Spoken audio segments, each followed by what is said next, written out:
Hi, today I would like to solve a numerical example on flyback converter. So this is an example question from your textbook, Hart exercise 7.1.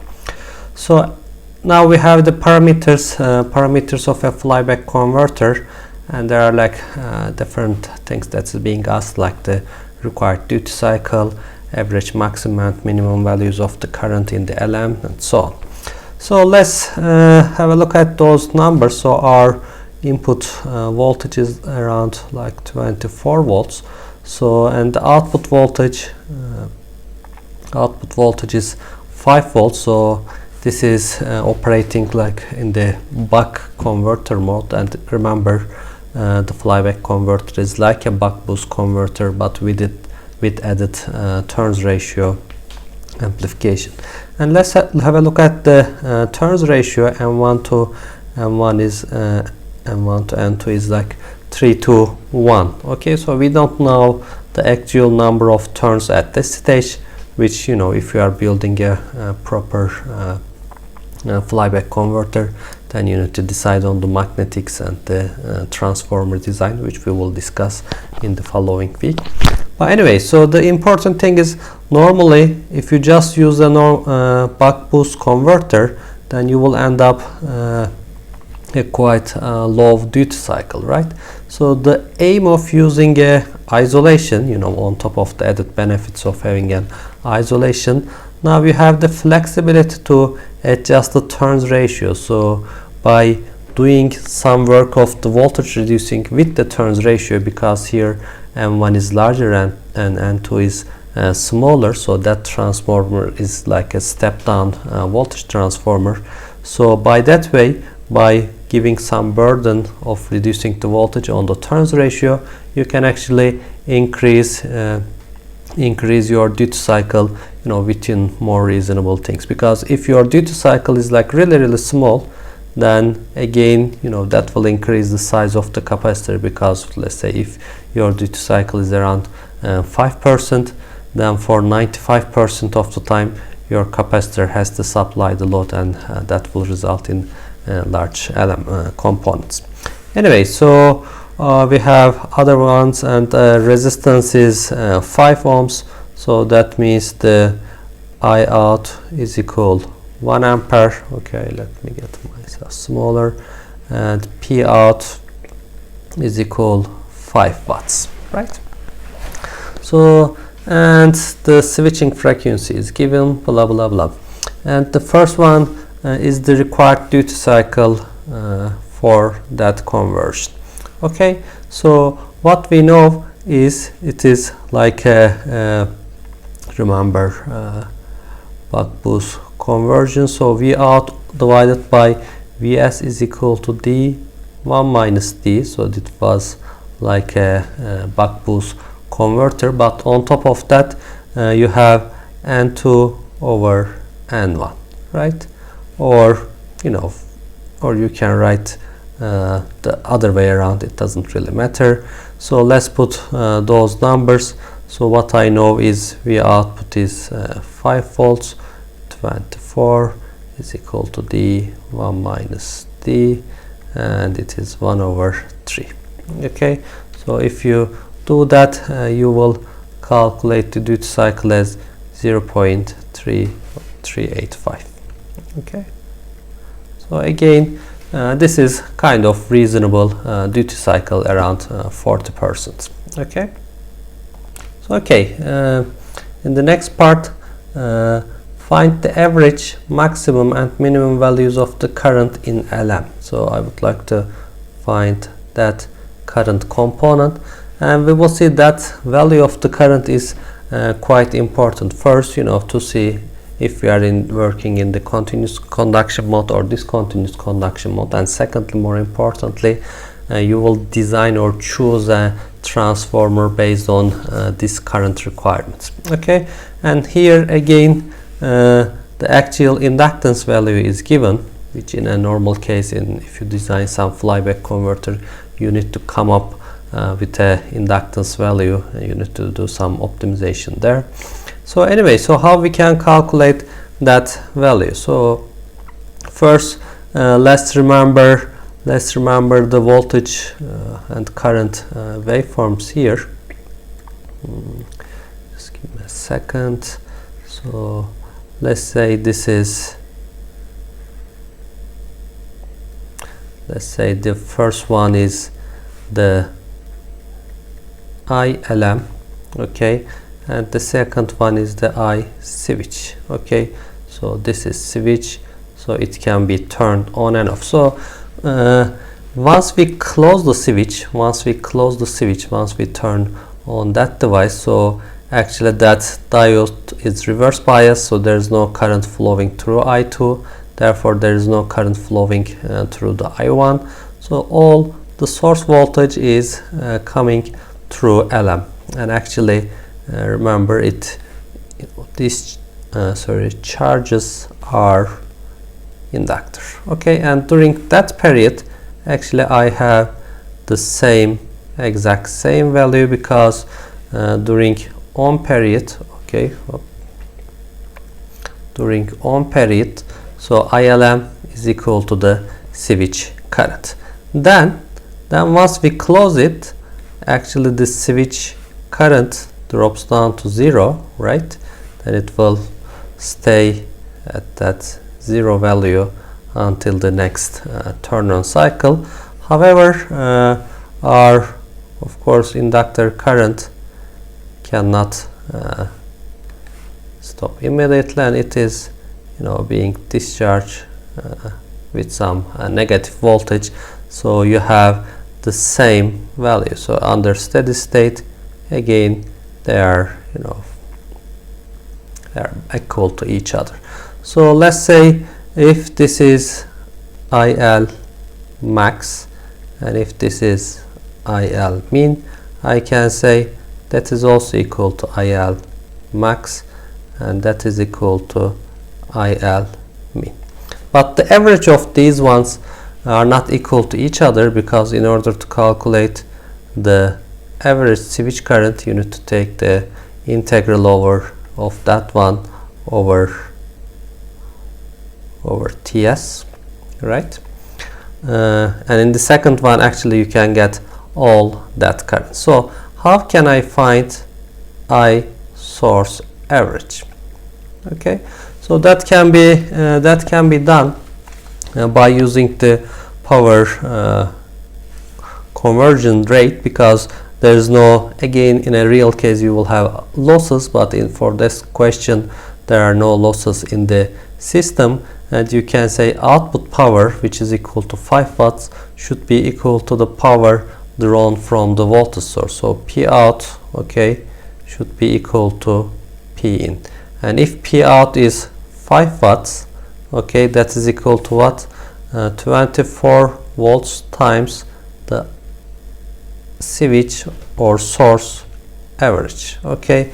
And again the switch current is, there's only power drawn from the source during the on cycle here. So let me draw it here as well.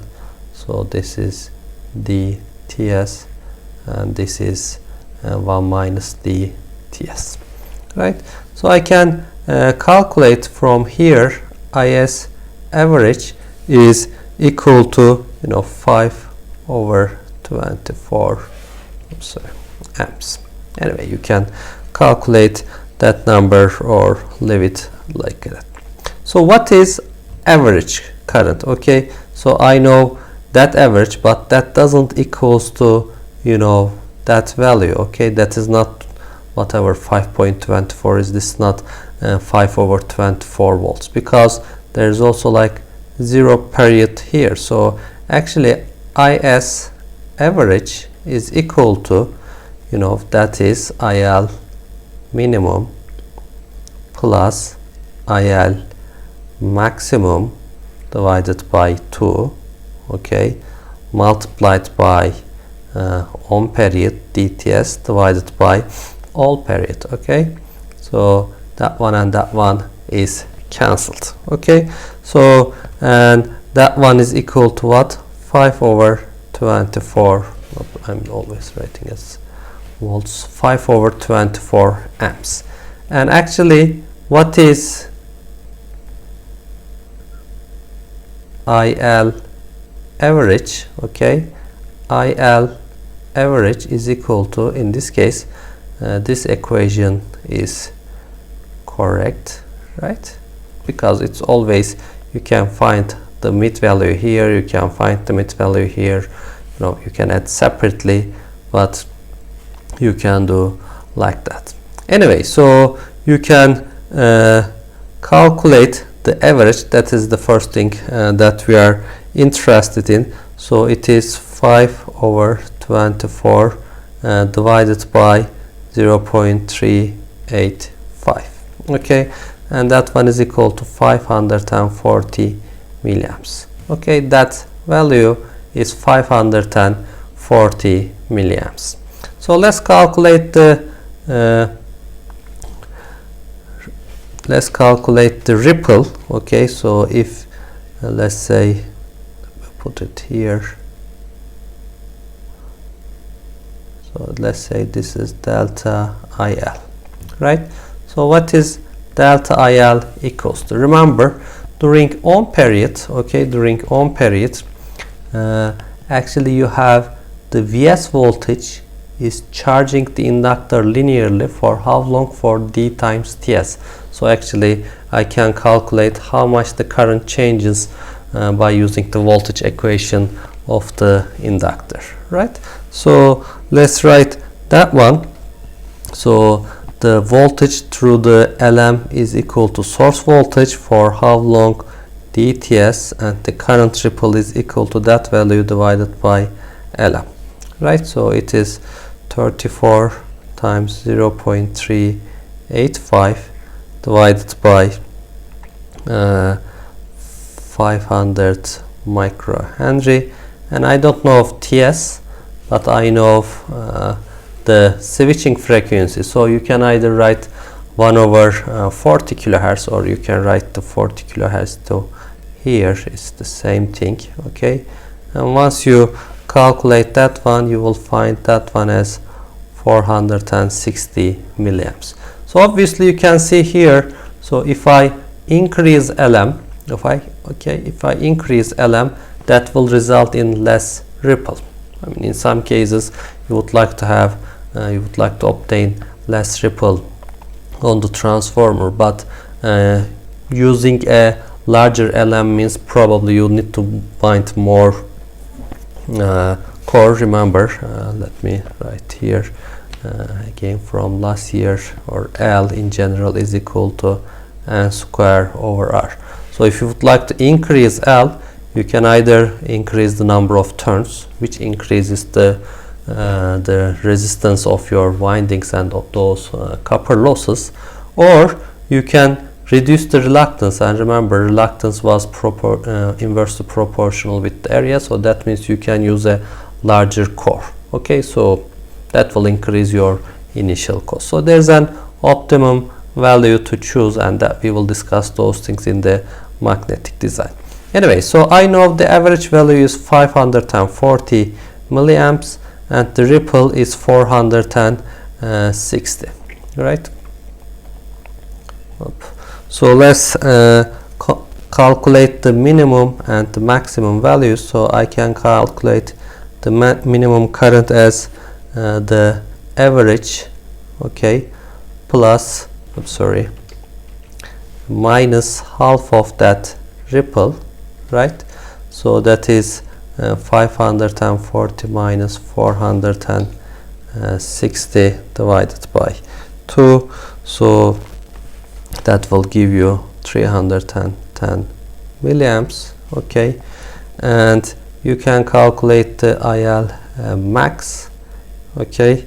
It is 540 plus 460 divided by 2. It is 770 milliamps. So I know if that one is larger than 0, then it is continuous conduction mode. So actually, again, this continuous conduction mode is not a bad thing, but you need to be careful, because we calculated the duty cycle with the assumption that continuous conduction mode. So if you have found if it is getting to 0, so that is reaching to discontinuous conduction mode, so you need to double check your duty cycle calculation. And actually IL max is important, so IL max okay, is proportional with the peak flux in the core, and that is also proportional with the peak flux density in the core. Okay, so again, depending on the material that you used, you can choose a core geometry to keep the maximum flux density inside the core, you know, less than the saturation value. And again, you need to be careful, because especially you have the same problem in your term projects. Most of the time, either the input voltage is varying, or even if the input voltage is constant, maybe you want a variable output voltage, so the duty cycle will be changing, and as the duty cycle changing, or maybe the voltage is constant but the current is variable, the load is variable, so that all move your peak value of the current in the LM, therefore the flux density in the core changing, and you need to verify under all operating conditions your core doesn't saturate, okay, because that will affect your LM, that will increase your losses, etc. So anyway, so let's continue with the next item. So what is the output voltage ripple? Okay, so see what is the delta VO.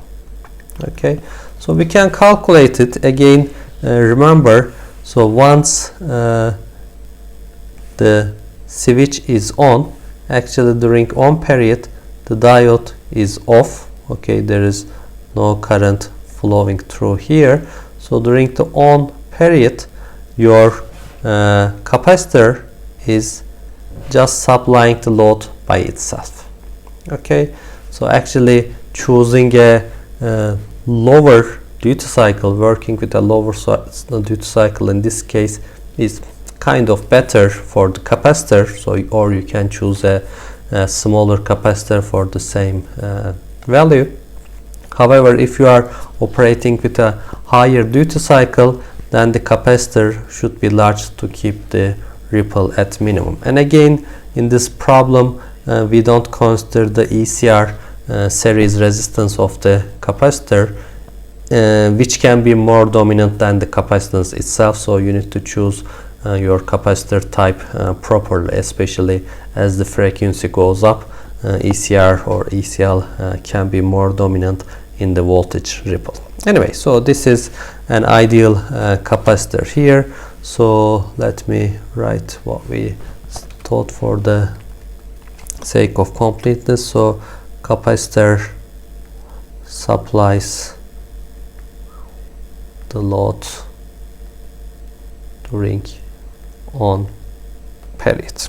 Okay, so I can calculate delta VO is equal my output current times the total time capacitor supplies current, so that gives you the charge. Okay, so I can divide it by C and I can calculate the delta VO. So it output current, remember, it was 1 amps and our duty cycle is 0.385, and instead of TS I can write 1 over Fs, which is 40 kilohertz, and C, what was C? So C was 200 microfarad. Okay, so 200 micro. Again, if you calculate that value, that is more or less equal to 0.05 volts. Okay, or you can write the voltage ripple as a ratio of the output voltage, 0.05 divided by 5 volts, so it is 1%, which is acceptable. Okay, so if you have found like 10% ripple or something like that, so that means you need to increase your capacitor, or maybe you can play with your duty cycle, but in our case it is around 1%, which is acceptable. It is around 50 millivolts for a 5 volts supply. Okay, so that's all for that question. So I suggest you to do the calculations yourself as an exercise.